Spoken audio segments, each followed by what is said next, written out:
부분으로 이제 막바지로 가다 보니까 오늘은 드디어 죽음에 대한 얘기를 하게 됐네요. 죽기까지 신실함. 우리 이 시대를 살고 있는 우리 대한민국에서는 사실은 뭐 경험하기가 거의 불가능은 아니지만 거의 쉽지 않은 그런 경험인 것 같아요. 믿음 때문에 순교하기는 지금 우리 대한민국의 상황은 별로 아닌 것 같지만 아직도 이 지구상에는 순교할 수도 있을 상황에 놓여 계신 분들이 의외로 많습니다. 그래서 뭐 하나님께서 우리 각자에게, 그러나 뭐 우리 대한민국도 여러분 잘 아시는 것처럼 뭐 100년도 전에 뭐 일제 시대만 해도 상당히 많은 분들이 순교를 해서 정말 목숨을 걸고 신앙을 지키신 위대한 분들도 계시죠. 자, 그래서 성경에 보니까 히브리서 11장에 하나님께서 믿음의 사람들을 쭉 영웅들을 올리실 때 그 중에는 믿음으로 인해 죽기까지 신실하신 분들이 계셨다 이렇게 써 있습니다. 좀 히브리서 11장 35에서 37절을 우리가 일단 하나님 말씀을 읽고 교재를 따라서 한번 공부를 해보겠습니다. 히브리서 11장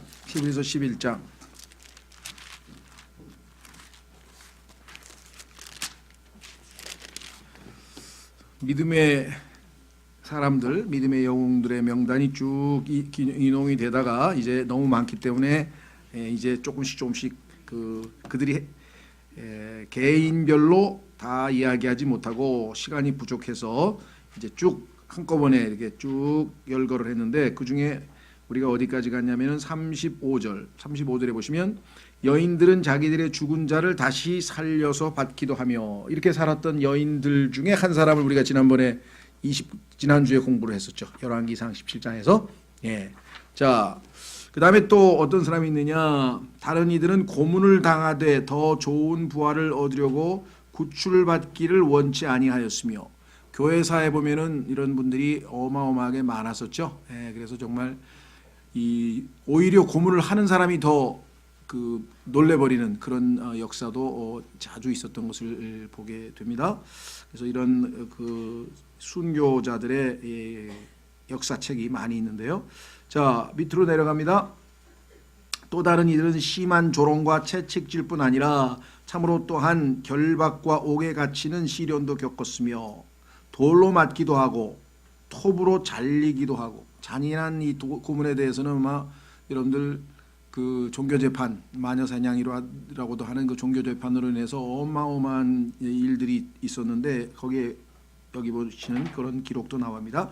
시험을 받기도 하고 칼로 죽임을 당하기도 하며 양가죽과 염소가죽을 입고 떠돌아 다니며 궁핍과 고난과 고통을 당하였으니 세상은 이런 사람들에게 합당치 아니하였느니라. 그들이 사막과 산과 동굴과 땅굴에서 떠돌아다녔느니라. 고난, 박해, 순교, 하여간 이런 어려움을 겪으신 모든 분들을 여기에 자세한 그 방식으로 이렇게 쭉 설명을 했습니다.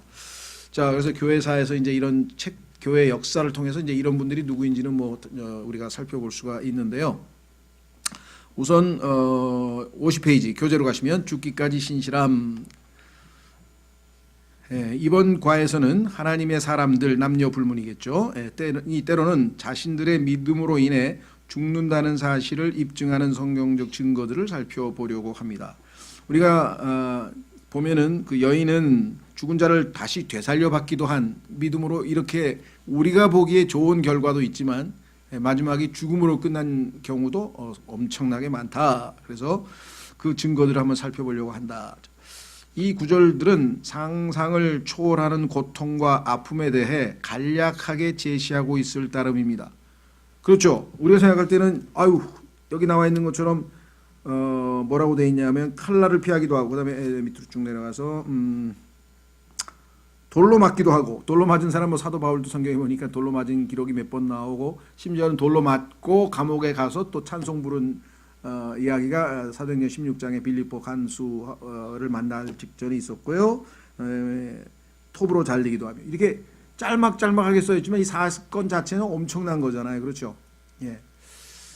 물론 그런 일어난 일들에 대해서 교회사라든가 이런 것은 상당히 그래도 이제 훨씬 더 자세하게 기술되어져 있습니다. 그래서 이제 그런 것들이 구체적으로 역사적으로 어떤 인물이 어떻게 됐는지 이런 것들이 이제 여기 우리가 꼭 읽어보면 좋겠다 이렇게 권면하고 있네요. 그리스도인들은 가능하다면 교회사를 꼭 읽어야 하며, 그죠? 특히 순교자들에 관한 책들을 읽어야 합니다. 그래서 순교자에 관한 책들이 다양하게 많이 나와 있는데 집대성, 그러니까 상당히 많은 케이스를 정확한 정보로 집대성하고 있는 책이 우리가 잘 알고 있는 폭스의 순교사입니다. 그래서 여기 나와 있는 폭스의 순교사 이게 아주 그나마 유명하고요. 우리나라 일반 서적으로 일반 출판 기독교 출판사에서도 나오고 그다음에 또 아마 킹제임 성경 진영에서도 말씀 보존학회인가에서 아마 이 폭스의 순교사는 낸 것 같아요. 그래서 폭스의 순교사도 그 너무 이렇게 두껍고 많다 보니까 압축해서 요약본이 있고 좀 이렇게 요약해서 해놓은 게 있고 요약하지 않고 그대로 다 해놓은 게 있고 그래요. 그래서 이제 그런 것들을 한번 읽으면 좋겠다. 뭐 요약한 거라도 우리가 읽으면 정말 도전이 되겠죠. 그래서 폭스의 순교사 그들의 피에 의해 순교자의 거울 및 기타 이와 유사한 책들, 그러니까 순교 사화를 다루고 있는 교회사 책들을 좀 읽는 것이 좋겠다. 교회와 세상과의 진정한 갈등을 이해하고자 하는 사람이면 누구에게나 필수적입니다.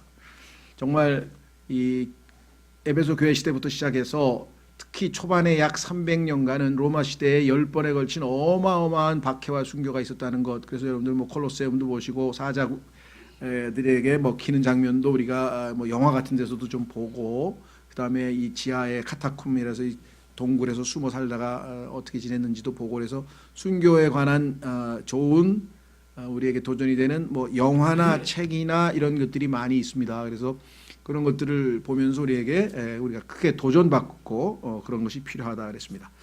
자, 그러면 첫 번째 죽음이라고 하는 현실, 뭐 죄 삭은 사망이니까 죽음은 당연히 이 땅에서 있을 수밖에 없는 거죠. 그런데 이제 어떻게 죽느냐, 요즘 뭐 웰다잉이라 그래가지고 사람들은 고통 안 당하고 평안하게 죽는 것을 어떻게든지 좀 찾아보려고 다양한 방식의 무슨 그 웰다잉 강의도 있고 그러는데요.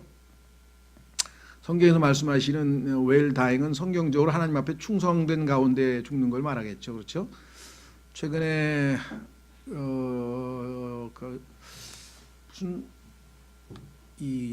무슨 동물학자인가 제인 구달이라는 그런 유명한 뭐 하여간 세계적인 분이 계세요.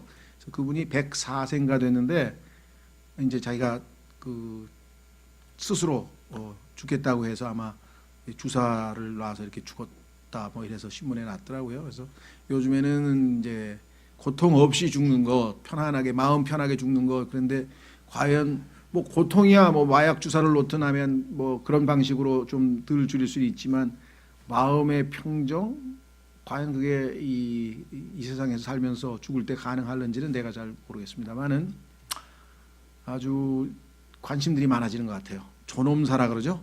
그것도 정말 이름이 너무나 그럴싸한데, 존엄사, 인간이 좀 인간답게, 그러니까 너무 비참하게들 다 고통 가운데서 마지막까지, 그러니까 스스로 좀 내가 봤을 때 인간으로서 존엄한 삶을 살 수가 없을 정도면 내 스스로 죽을 수 있는 그것을 좀 권리를 달라 뭐 이렇게 해서 그 스위스 같은 경우에는 아예 의사가 있더라고요. 그러니까 자기가 나는 지금 이런 모습으로는 내 인간의 존엄성이 상실되기 때문에 살기가 싫다. 근데 의사가 보기에 과연 정말 그렇다. 예를 들면 그럴 때에는 원하는 날짜를 지정을 해요.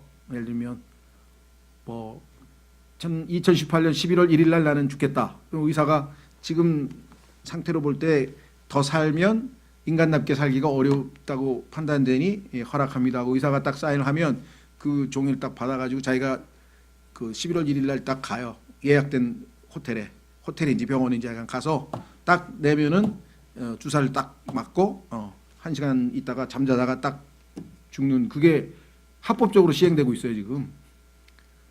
그래서 아마 그 현재로서는 스위스가 유일한가 봐요.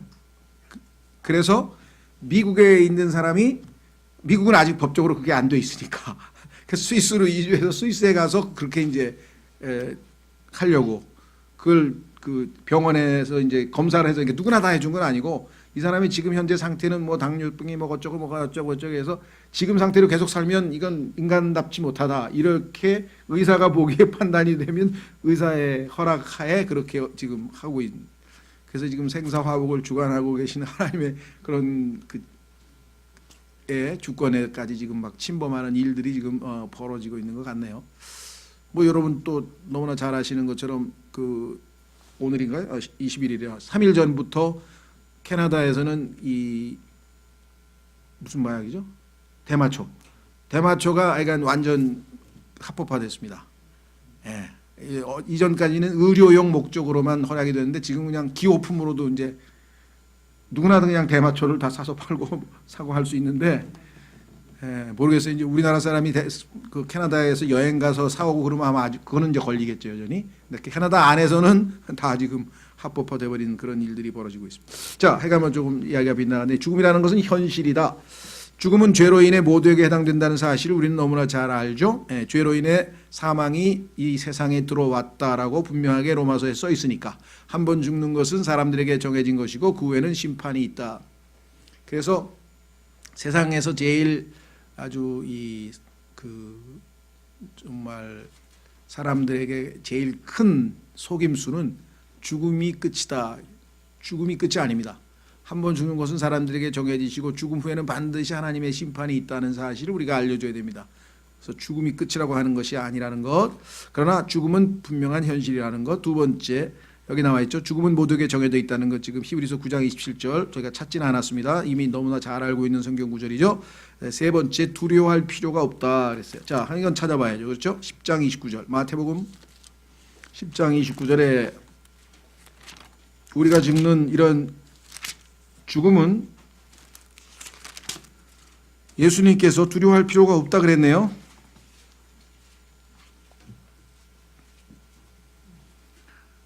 에, 28절이네요. 29절로 지금 우리 교재에는 나와 있는데 그거 고치십시오. 28절. 마태복음 10장 28절에 보시면 이렇게 써 있습니다. 몸은 죽여도 혼은 능히 죽이지 못하는 자들을 두려워하지 말고 오직 혼과 몸을 다 능히 지옥에서 멸하시는 분을 두려워하라. 그러니까 몸이 죽는 것, 이 땅에서 우리가 죽는 이 몸이 죽는 것에 대해서는 두려워할 필요가 없다. 지금 이렇게 성경에서 분명하게 말씀을 했고 계시록에도 나와 있습니다. 한번 보겠습니다. 계시록 2장 11절. 계시록 2장 11절. 왜 두려워할 필요가 없냐? 그러니까 우리 그리스도인들에게는 둘째 사망에게 해를 입지 않기 때문이다. 계시록 2장 12절 귀 있는 자는 성령께서 교회들에게 말씀하시는 것을 들을지어다. 이기는 자는 둘째 사망에게 해를 입지 아니하리라. 그래서 우리 그리스도인들은 요한일서 5장에 가면은 믿음을 가지고 있고 믿는 자는 이 세상을 이기었다. 그래서 우리는 이기는 자에 해당되기 때문에 당연히 둘째 사망 그렇죠. 영원한 불못이라 그러죠. 영원한 불못에서 우리의 혼이 영원토록 고통당하는 그러한 죽음을 겪지 않기 때문에 우리는 비록 이 땅에서 육체적으로는 죽더라도 그것을 두려워할 필요가 없다 그랬습니다. 심지어는 뭐 바울 같은 경우에는 죽는 것이 이익이라고까지 얘기했죠. 예.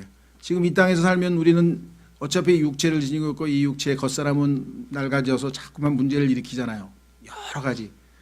그러나 우리가 하늘나라에 가면 그와 같은 것으로부터 자유롭기 때문에 오히려 이익이라. 뭐 그것뿐만 아니고 이 죄악되고 막 정말 뭐 오염되고 막 정말 이런 세상하고 우리가 셋째 하늘의 계시록에 나와 있는 그 아름다운 모습과는 비교한다면 당연히 우리가 하늘나라에 가는 것이 훨씬 더 이익이라고 성경에서는 분명하게 이야기를 했습니다. 그래서 바울은 자신 있게 두 번이나 이 땅에 사는 것보다는 자기는 하늘로 가고 싶다.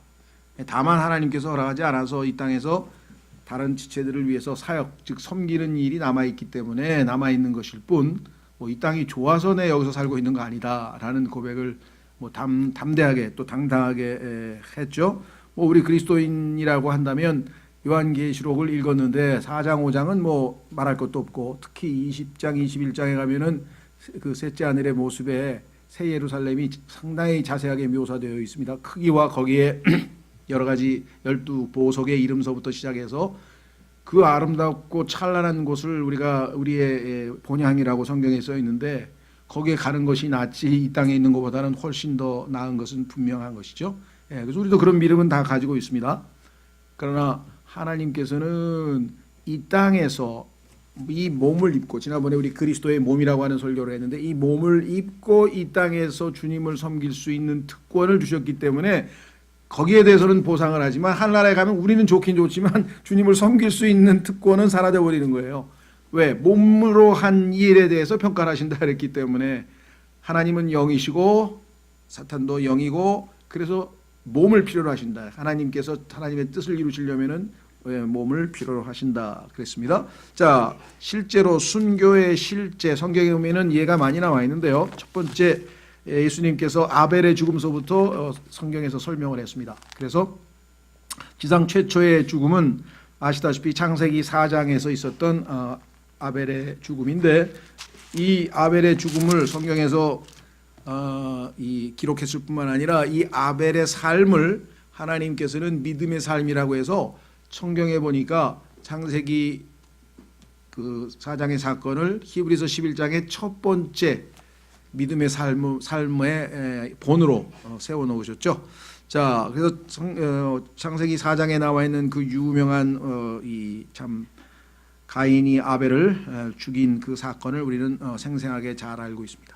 죄의 싹슨 사망이라고 하는 것이 창세기 시작서부터 입증된 아주 명백한 사실이겠죠. 그 이유뿐만 아니라 구약 시대도 얼마나 많은 사람들이 죽었습니까? 특히 하나님의 사람들이 순교한 내용들을 예수님께서는 간략하게 이렇게 요약을 했습니다. 자, 실제로 창세기 4장 사건은 워낙 유명하니까 여기서 다시 읽을 필요는 없을 것 같고요. 누가복음으로 가면은 누가복음 11장 51절에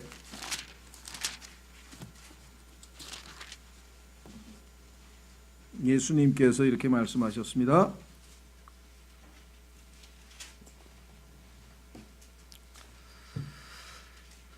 누가복음 11장 51절.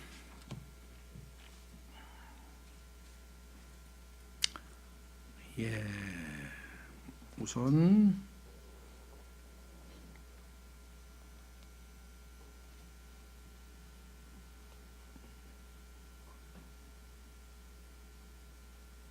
조금 문맥을 확인하기 위해서 우리가 47절부터 보겠습니다. 47절에 예수 그리스도께서 유대인들을 질책하고 계신 장면이 나오는데요.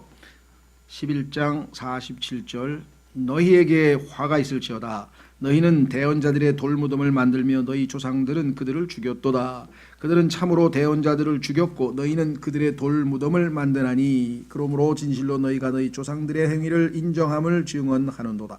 그러므로 하나님의 지혜도 일렀으되, 하나님의 지혜가 의인화돼서 나왔죠. 하나님의 지혜가 말을 했다 그랬어요. 성경에 보니까 잠언 8장에 보니까 지혜가 외치노라 하면서 지혜가 또 외치는 장면이 나옵니다. 예수 그리스도께서 다른 곳에서 그 지혜가 바로 자신임을, 의인화된 자신임을 말씀하셨죠.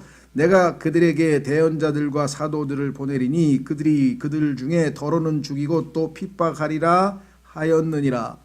이로써 세상의 창건 이후로 흘린 모든 대언자들의 피를 이 세대에게 요구하리니, 곧 대언자들의 피 중에 첫 번째 대언자가 바로 아벨이죠. 곧 아벨의 피로부터 제단과 성전 사이에서 죽은 구약시대 마지막 사가랴의 피까지라. 진실로 내가 너에게 이르노니 그 피를 이 세대에게 요구하리라. 신약시대에도 여러분과 잘 아는 것처럼 초반서부터 순교자들이 나왔습니다. 제일 유명한 사람이 사도 바울이 순교 당하는 이 스데반을 보면서 죽여 마땅하다 하고 동의를 하면서 표시했던 바로 그 순교자 스데반이었죠. 자, 사도행전 7장에 가면은 신약 최초의 순교자였던 스데반의 이야기가 상당히 자세하게 기록되어 있습니다. 그리고 이 스데반의 경우에는 여러분 잘 아시는 것처럼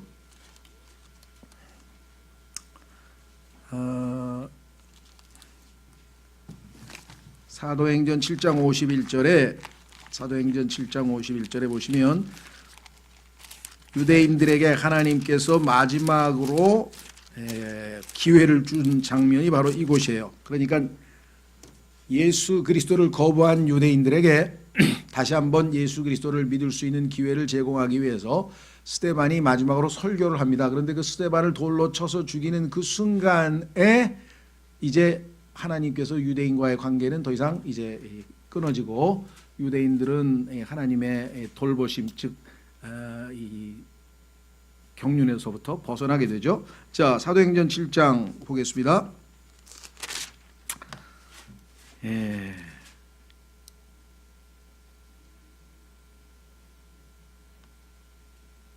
지금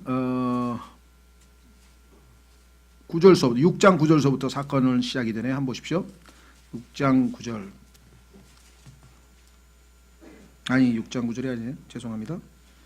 8절 6장 8절부터 보시면 이때 초대교회의 복음이 전해지면서 여러 박해가 있고 막 이런 상황에서 뭐 요즘 말로 하면 스타겠죠. 아주 뛰어난 복음 전도자가 하나 나타나는데 8절 스데반이 믿음과 권능이 충만하여 백성 가운데에서 큰 이적들과 기적들을 행하니라.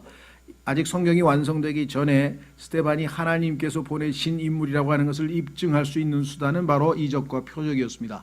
그래야 하나님 보내신 사람 맞구나 하고 유대인들이 인정하죠. 유대인들은 표적을 구한다 그랬고 실제로 모세도 첫 출발이 표적으로부터 시작을 해서 하나님께서 보내신 자임을 입증했었죠.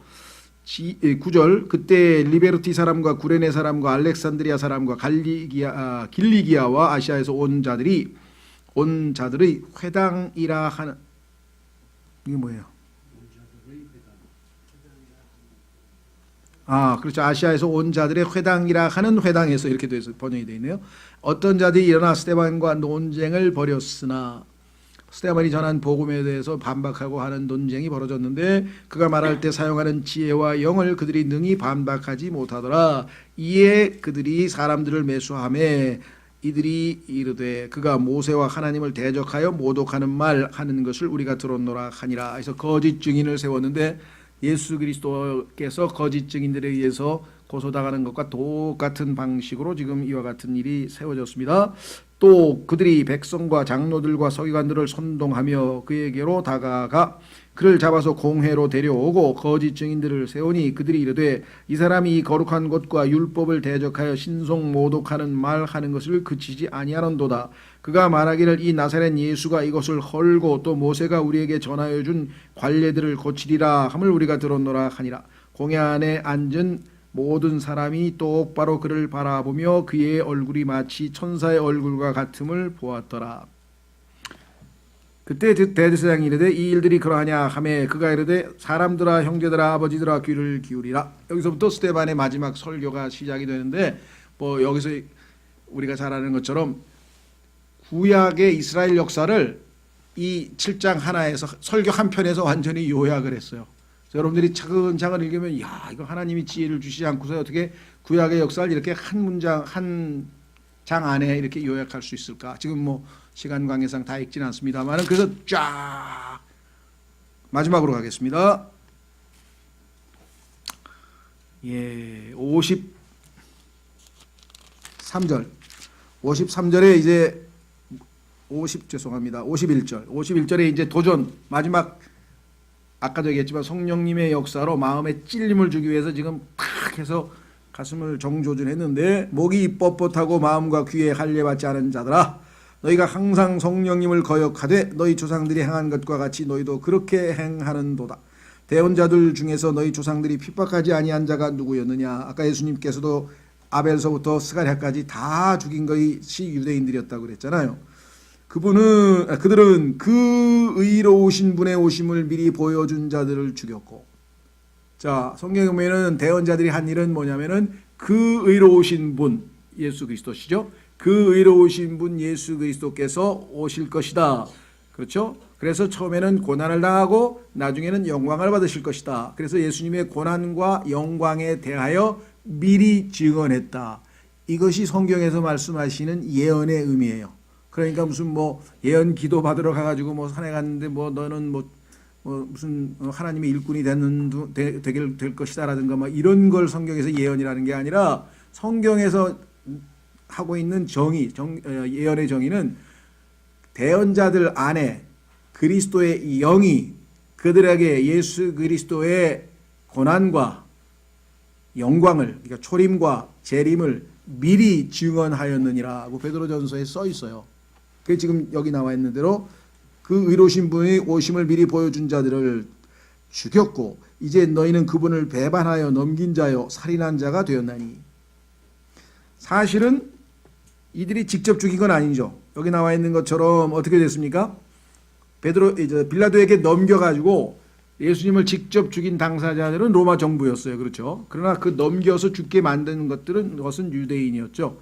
그래서 이제 로마 가톨릭에서는 소위 말하면은 이 반유대주의라고 하는 원칙을 세운 것은 바로 이것 때문에, 그러니까 예수 그리스도 우리의 주님 예수님을 죽인 민족이다 이렇게 해서 낙인을 찍었죠 유대인들에게. 그렇죠? 예, 그래서 1215년인가요? 그 교황이 여기 그 유대인들에게 이 노란 별을 달아줬는데 그것을 그대로 흉내를 내서 히틀러가 유대인들은 아주 이 인간과 뭐 하여간 짐승의 중간 정도쯤 되는 그러한 민족이라고, 예수님을 죽인 민족이라 그래가지고 낙인을 찍어서 결국은 아주 희생양으로 삼았던 것을 우리가 2차 세계대전 당시 그 목격할 수 있었는데요. 자, 다시 돌아옵니다. 53절 너희가 천사들을 통하여 제정하신 율법을 받고도 그것을 지키지 아니하였도다 하니라. 그들이 이것들을 듣고 마음이 상하여, 마음의 찔림을 받아서 성령님께 반응을 해야 되는데 마음이 상하여 그를 향해 이를 갈거늘, 요즘 뭐 소위 말하면 뭐 열을 받았는지 어쩐지 하여간 엄청난 일이 벌어지는, 그가 성령님으로 충만하여 똑바로 하늘을 우러러보며 하나님의 영광과 예수님께서 하나님의 오른편에 서 계신 것을 보고 이르되 보라 하늘들이 열리고 사람의 아들이 하나님의 오른편에 서 계신 것을 내가 보노라 하매. 이 이야기를 듣고 이들이 막 악에 바쳐서 드디어 이제 죽입니다. 57절 이에 그들이 큰 소리를 지르며 자기들의 귀를 막고 한 마음으로 그에게 달려들어 도시 밖으로 그를 내던지며 돌로 치니라. 그래서 순교를 당했죠.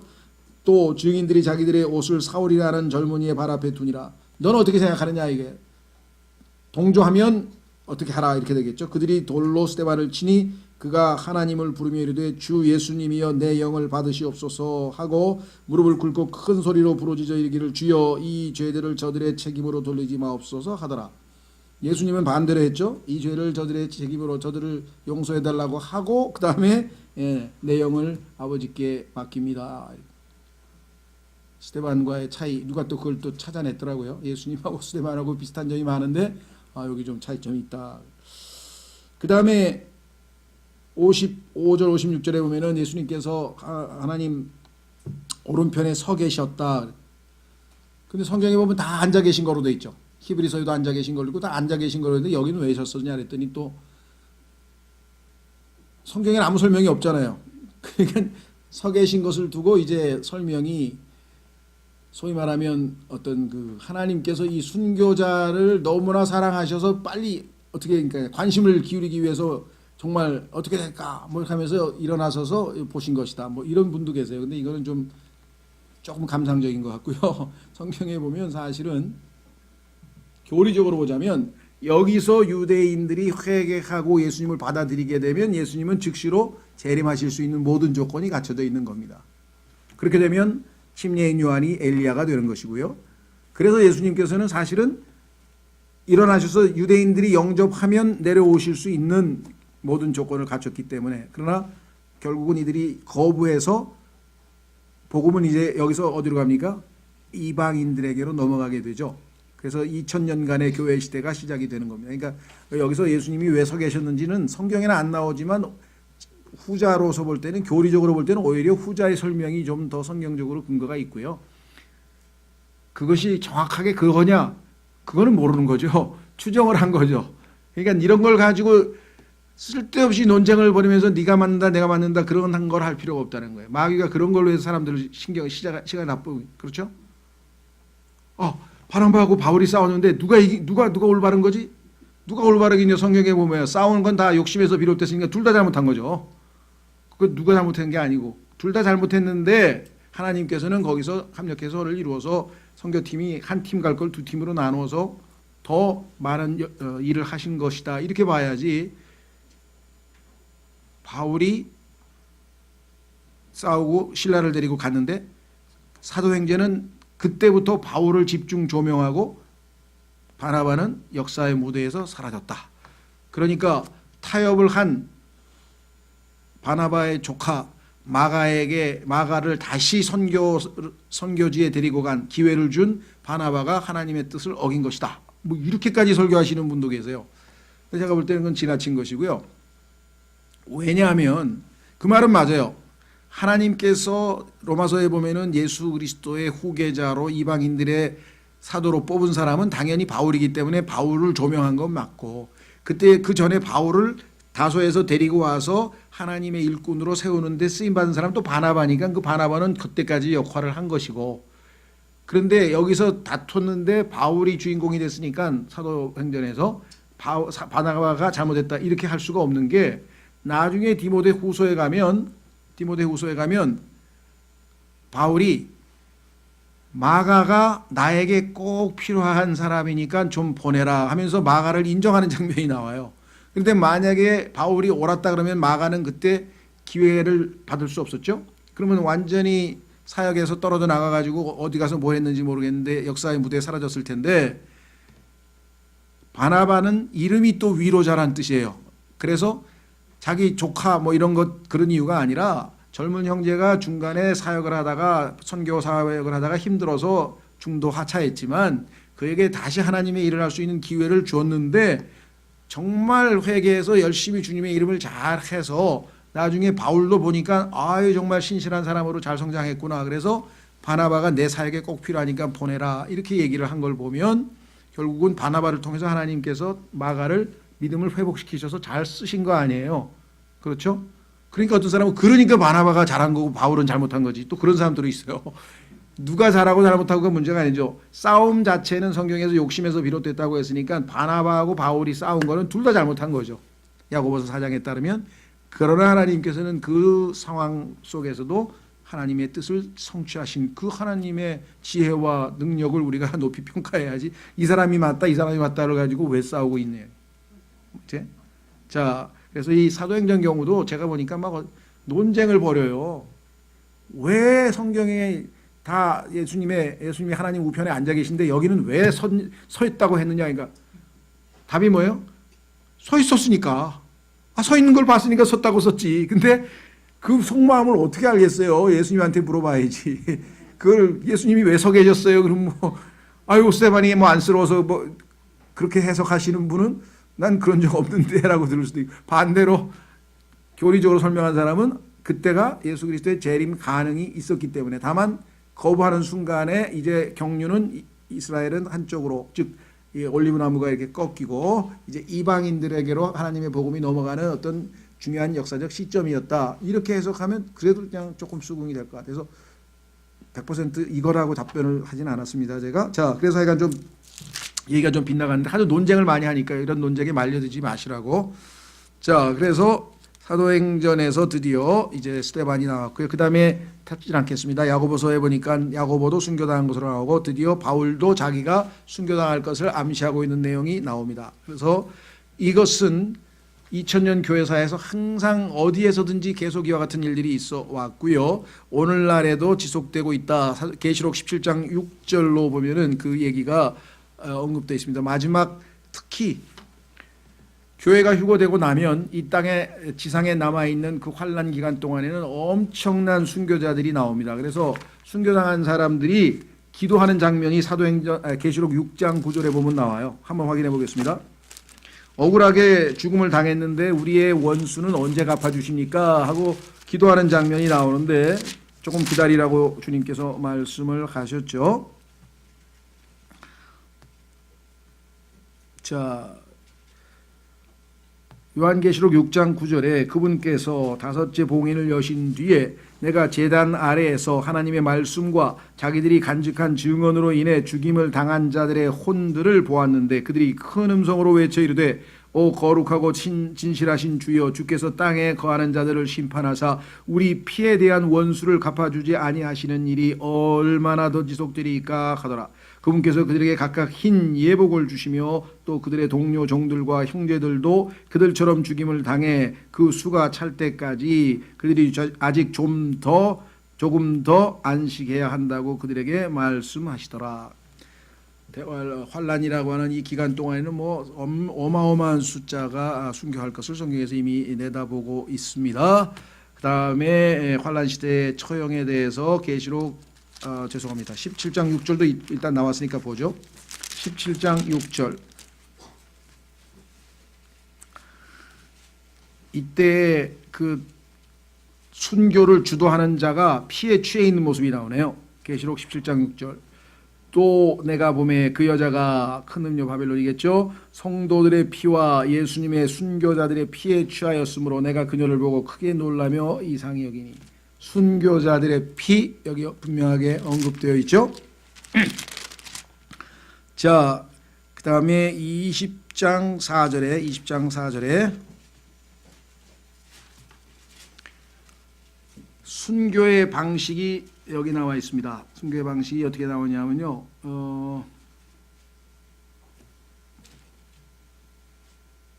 목배인 자들의 혼이라고 되어 있죠. 4절 보십시오. 또 내가 보니 왕자들과 그것들을 위해 앉은 자들이 있는데 그들에게 심판이 맡겨졌더라. 또 내가 보니 예수님의 증언과 하나님의 말씀으로 인하여 목배인 자들의 혼. 그래서 여러분들 프랑스 혁명 때 있었던 단두대라고 하는 거 들어보셨죠? 단두대. 그 단두대 처형 방식이 마지막 때에 환란 때 다시 부활해서 사용될 것을 암시하고 있는 성경 구절이 곳곳에 있죠. 여기도 마찬가지. 자, 다시 돌아옵니다. 51페이지 종교적 살인의 도구.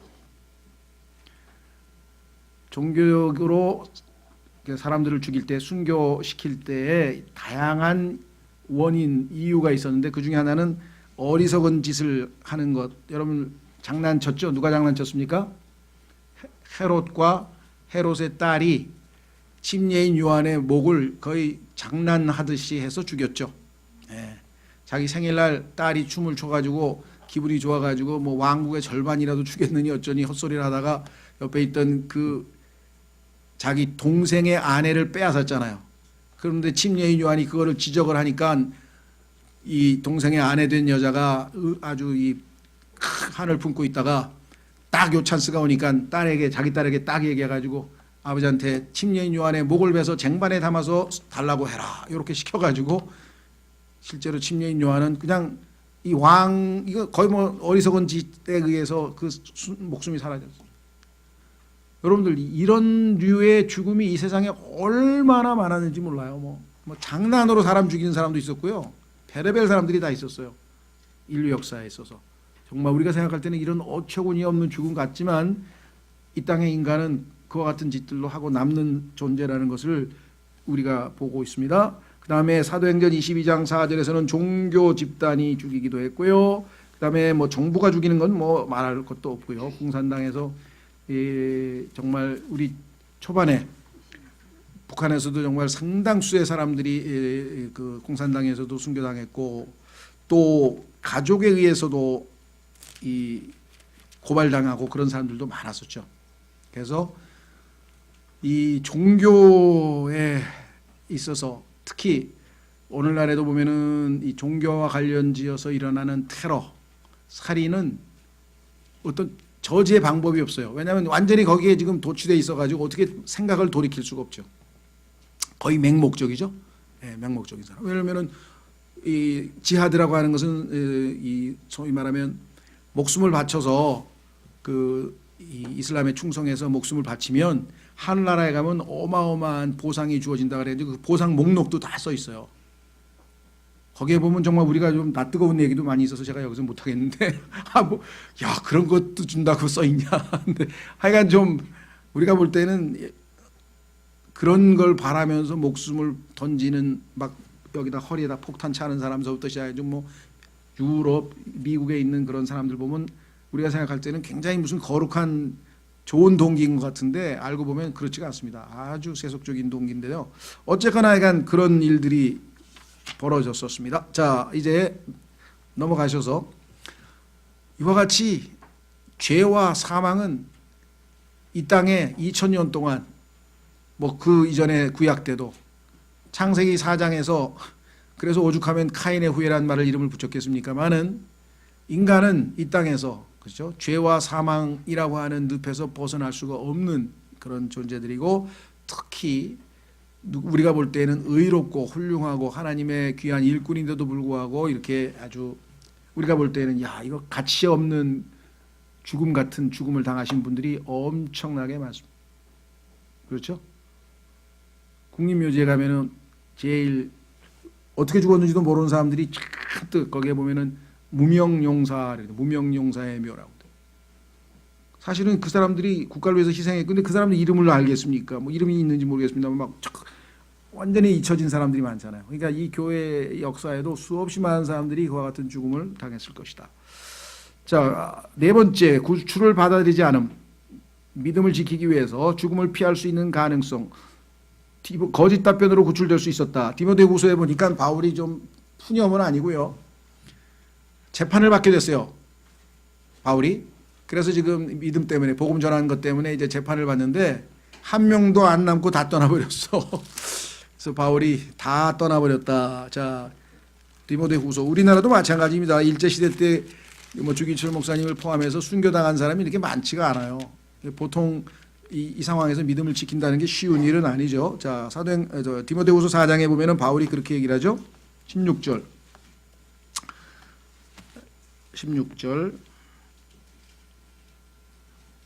디모데후서 4장 16절. 내가 처음 답변할 때에, 이 답변이라고 하는 것은 요즘으로 치면 신문입니다. 그냥 판사 앞에서 신문을 받는 거예요.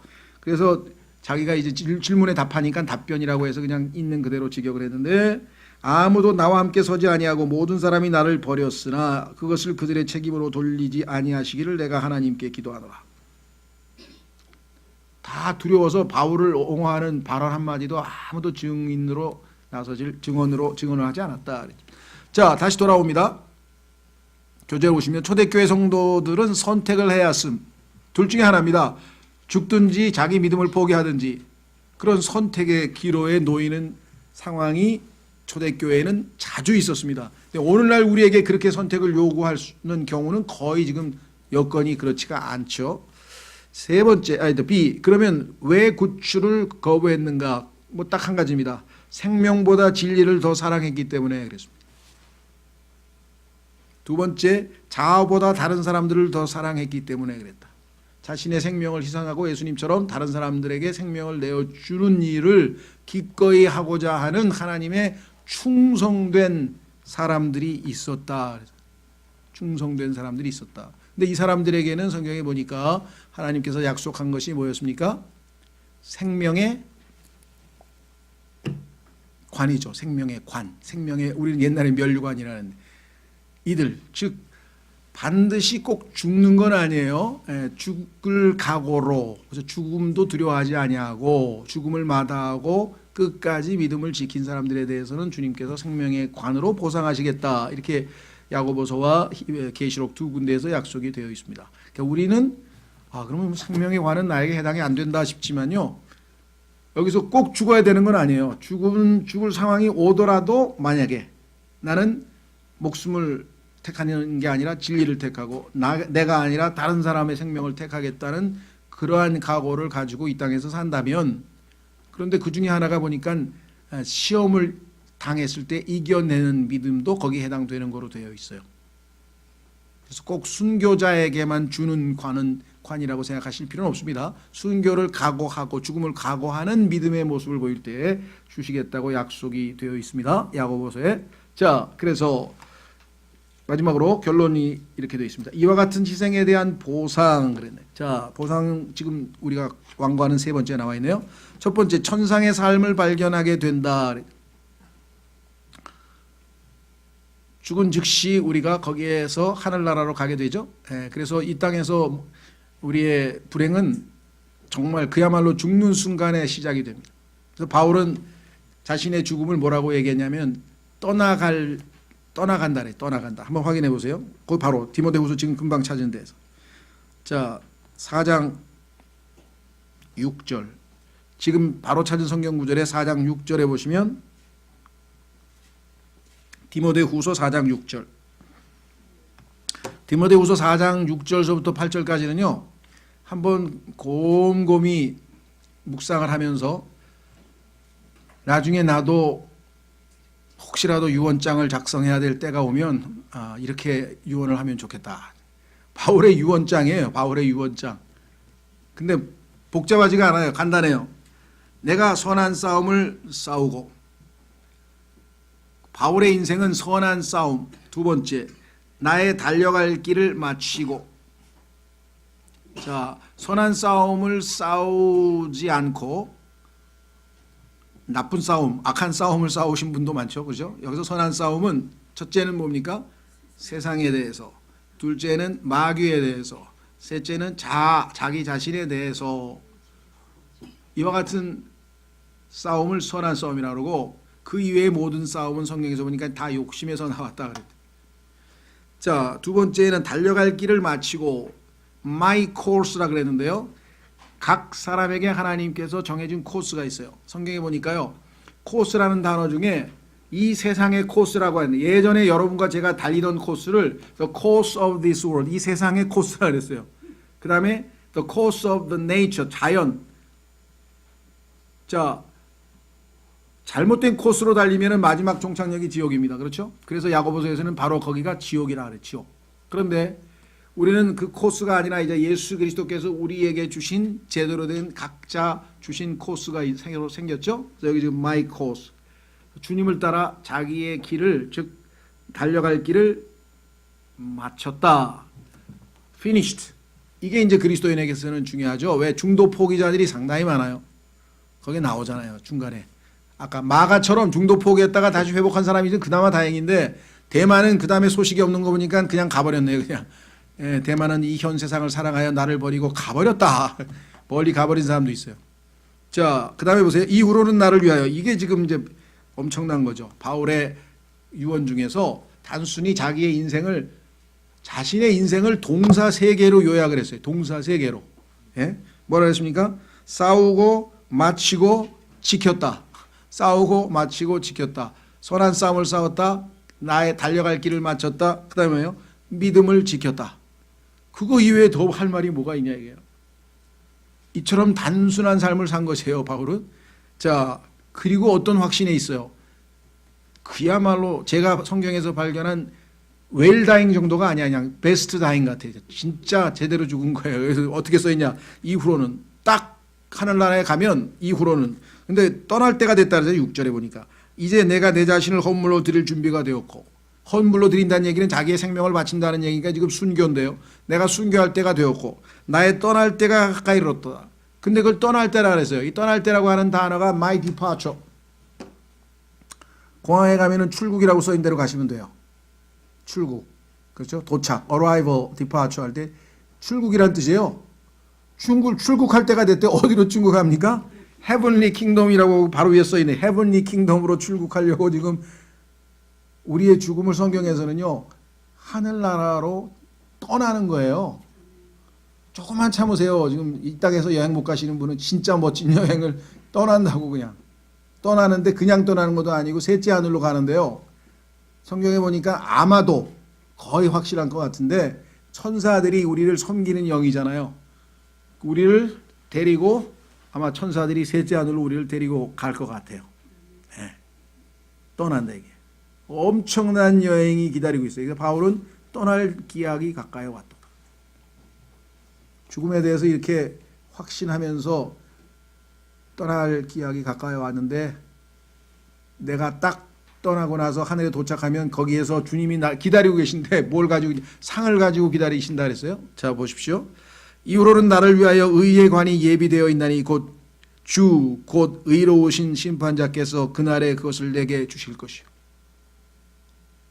피니시 라인에서 저쪽 새 예루살렘 진주문인 것 같아요. 성경에 보니까 진주문이라 했으니까 진주, 대문이 진주 한 개로 되어 있으니까 얼마나 큰 진주인지는 여러분들이 상상해 보시고, 거기서 주님께서 이 순교자인 바울을 맞이하기 위해서 기다리면서 관, 그렇죠? 월계관 같은 관, 의의 관을 가지고 주실 것이요. 거기다가 또 덧붙였어. 요거는 아까 우리 오전에 설교했던 것에 해당되겠죠? 바울이 어떻게 알았겠어요?